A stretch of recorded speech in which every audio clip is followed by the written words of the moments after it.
উত্তর সিকিমের সবথেকে সুন্দর মনোরম পরিবেশ সমৃদ্ধ শহর এবং সবথেকে সুন্দর সিনিক বিউটি মানে সুন্দর দৃশ্য যেখানে পাওয়া যায় সেই শহর হচ্ছে লাচুং। লাচেনের থেকেও অনেক বেশি সুন্দর এই লাচুংকে বলা হয়। আর আমাদের এই নর্থ সিকিম ট্যুরের মানে উত্তর সিকিম ভ্রমণের আজকের যে লাস্ট দিন, এই দিনটা আমরা লাচুংয়েতেই থাকবো। লাচুং থেকে যাব জিরো পয়েন্ট, ইয়ামথাং ভ্যালি এবং কাটাও। কাটাওয়ের শেষ পর্যন্ত যাব না, কাটাওয়ের ভিউ পয়েন্ট পর্যন্ত আমরা যাব। আর তারপর লাঞ্চ সেরে এখান থেকে আমরা ফিরবো গ্যাংটকের উদ্দেশ্যে। তো চলো দেরি না করে আজকের ভিডিওটা শুরু করি।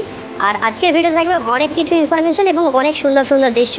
জিরো পয়েন্টের বরফ থেকে শুরু করে এলিফ্যান্ট লেকের সুন্দর দৃশ্য এবং তার সাথে কাটাও ভিউ পয়েন্ট থেকে গোটা লাচুং শহরের দৃশ্য, এই সমস্ত কিছুই থাকবে আজকের এই ভিডিওতে।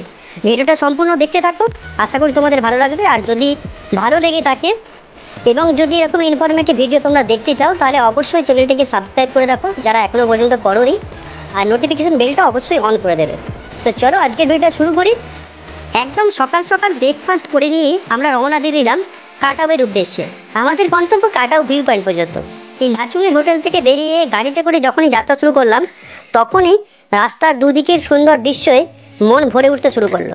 এরকম সুন্দর দৃশ্য উপভোগ করতে করতে আমরা পৌঁছে গেলাম। আমি ব্লগ শুট করছি না, আমি তোমাদেরকে দেখাচ্ছি যে নর্থ সিকিমের প্রাকৃতিক সৌন্দর্য। ব্লগ মানে তো কি বলছি, কি করছি, কি খাচ্ছি, এরকম কিছু। আমি কিন্তু কোনো খাবারে শ্যুট করিনি, কোনো হোটেলে সেরকম রুম টুম শ্যুট করিনি, কোনো কিছু না। আমি শুধুমাত্র তোমাদেরকে নর্থ সিকিমের বিউটি দেখাতে এনেছি। যারা নর্থ সিকিমের সুন্দর দৃশ্য, সুন্দর বিউটি দেখতে চাও তারা কিন্তু ভিডিওটা শেষ পর্যন্ত দেখতে পারো। ভিডিও স্টার্ট করি এবার তোমাদের আমার সাথে।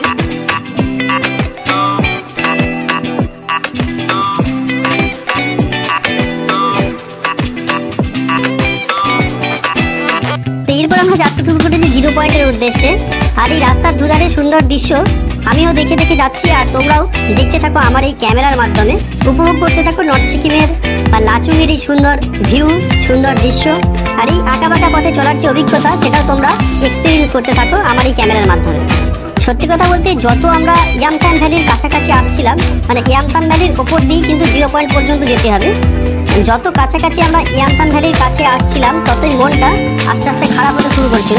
তার কারণ ইয়ামথাং ভ্যালির এই যে রাস্তা, এই রাস্তার সম্পূর্ণ দুদিকে থাকে ফুলের রাজত্ব। ফ্লাওয়ার অফ ভ্যালি এই কারণেই বলা হয় ইয়ামথাং ভ্যালিকে, কিন্তু দুর্ভাগ্যবশত আমরা কোনো এইরকম ধরনের ফুলের দৃশ্য দেখতে পাইনি। সামান্য ছোট ছোট কিছু ফুল, কিছু রোডোডেন্ড্রন সামান্য রাস্তার ধারে এখনো ফুটে আছে, সেগুলো নিয়েই মন সান্ত্বনা দিচ্ছিলাম। আর মনটা আরও খারাপ হতে চলেছিল কারণ ইয়ামথাং ভ্যালিতে কোনো এখন ফুল নেই, যেটাকে ফ্লাওয়ার অফ ভ্যালি বলা হয়, সেই ফ্লাওয়ার অফ ভ্যালিতেই কোনো ফুল নেই। তাই সে কারণেই মনটা খুবই খারাপ হতে শুরু করেছিল। তারপর আমরা ঠিক করলাম যে ইয়ামথাং ভ্যালিতে এখন না দাঁড়িয়ে ফেরার সময় একটু ইয়ামথাং ভ্যালিতে দাঁড়িয়ে ফিরেছে।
শুরু করলাম বাঁদিকের ভিউ, ডান দিকে পাহাড় এবং বাঁদিকে ওই ইয়ামথাং ভ্যালির ভিউ দেখতে দেখতে আর মনোরম পরিবেশের মধ্যে দিয়ে যেতে যেতে মনটা আস্তে আস্তে আবার ভালো হতে শুরু করলো। আর যখন দেখতে পেলাম বরফ ঘেরা পাহাড়ের চূড়া, তখন থেকে মনটা আবার নিচে উঠতে শুরু করলো। এরকম সুন্দর দৃশ্য দেখতে দেখতে পৌঁছে গেলাম জিরো পয়েন্টে। আরে এত সুন্দর ভিউ, এত সুন্দর দেখতে লাগছে পুরো জিরো পয়েন্ট, তোমাদেরকে আমি দেখাচ্ছি। এখন আমরা জিরো পয়েন্টে আছি, কাটা রোডে ছিলাম, কাটা রোড থেকে ওখান থেকে সরে এসে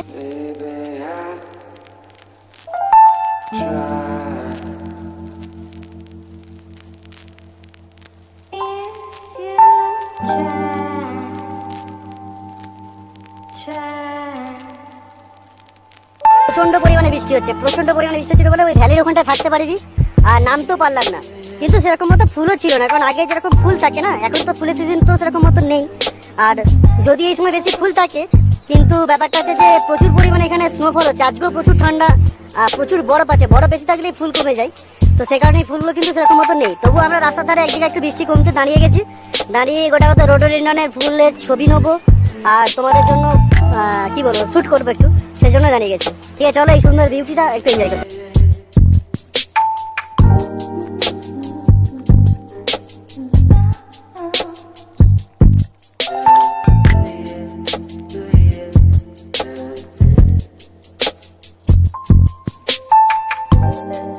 প্রথম থেকে ঠিক ছিল যে ফেরার সময় ইয়ামথাং ভ্যালিতে বেশ কিছুক্ষণ দাঁড়িয়ে টাইম কাটিয়ে কিছু ফটোশ্যুট করে তারপর ওখান থেকে যাত্রা করব লাচুংয়ের উদ্দেশ্যে।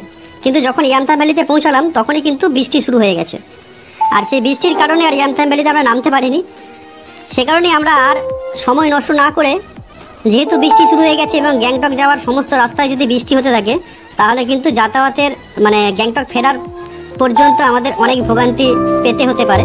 সেই ভয় করেই কিন্তু আমরা তাড়াহুড়ো করে লাচুং হোটেলের দিকে রওনা দিলাম, কারণ লাচুং হোটেলে খাওয়া দাওয়া করে আমাদেরকে বেরোতে হবে গ্যাংটকের উদ্দেশ্যে। তো এখন এই যাওয়ার পথের দৃশ্য এনজয় করো। আর এই সময় তোমাদেরকে আমি বলে দিই যে এই নর্থ সিকিমের তৃতীয় দিনের প্যাকেজের কথা।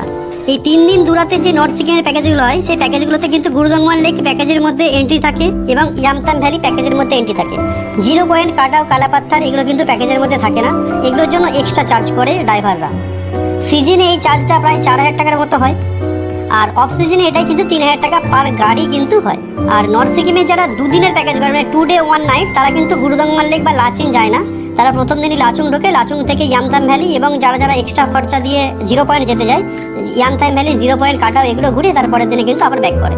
আর এই নর্থ সিকিমের প্যাকেজগুলো হয় মোটামুটি 2 দিন 3 রাতের যে প্যাকেজ, তাতে সিজন এবং অফ সিজনে টাকার কিন্তু অনেকটাই ফারাক হয়। যদি শেয়ার কারে মানে একটা গাড়িতে 10 জন করে যাওয়া যায়, তাহলে সেক্ষেত্রে পার হেড 3000 থেকে 3500 টাকা পর্যন্ত অফ সিজনে পড়ে, এবং সিজনে সেটা 3.5-এর ওপরে 4000 4500 পর্যন্ত পড়তে পারে। তো আসি এরপরে আজকের কথায়। আজকে লাচুং হোটেলে খাবার পর দুপুরে খাওয়া দাওয়া কমপ্লিট করে আমরা একদম তড়িঘড়ি করে বেরিয়ে পড়লাম গ্যাংটকের উদ্দেশ্যে। এবং যখনই লাচুং হোটেল থেকে বেরোনোর সময় থেকেই একটু একটু করে বৃষ্টি পড়তে শুরু করেছিল, সেই বৃষ্টির রেস কিন্তু একদম গ্যাংটক হোটেল পৌঁছানো পর্যন্ত ছিল। গ্যাংটক পৌঁছতে রাত্রি 8টা বেজে গেল। তার কারণ কিন্তু বৃষ্টি। যদি বৃষ্টি না হতো তাহলে কিন্তু এতটা সময় আমাদের লাগতো না, তার কারণ বৃষ্টির জন্য অনেক ধীরে ধীরে বা আস্তে আস্তে গাড়ি চলছিল, আর অনেক জায়গাতেই রাস্তার ধারে কিন্তু ওপর থেকে পাথর খসে এসে পড়েছিল। তাই সেটা যথেষ্ট ভয় লাগছিল আমাদের, কিন্তু আমাদের ড্রাইভারটা ছিলেন যথেষ্ট এক্সপার্ট এবং নির্ভয়ী। তিনি বলেন কোনো টেনশন নেই, আমি তোমাদেরকে পৌঁছে দেবো হোটেল নাগাদ। আশা করি তোমাদের এই ভিডিওটা ভালো লাগে। যারা এখনো পর্যন্ত সাবস্ক্রাইব করেনি, সাবস্ক্রাইব করে নোটিফিকেশন বেলটা অন করে দাও, সে ধরনের সুন্দর সুন্দর ভিডিও পাওয়ার জন্য।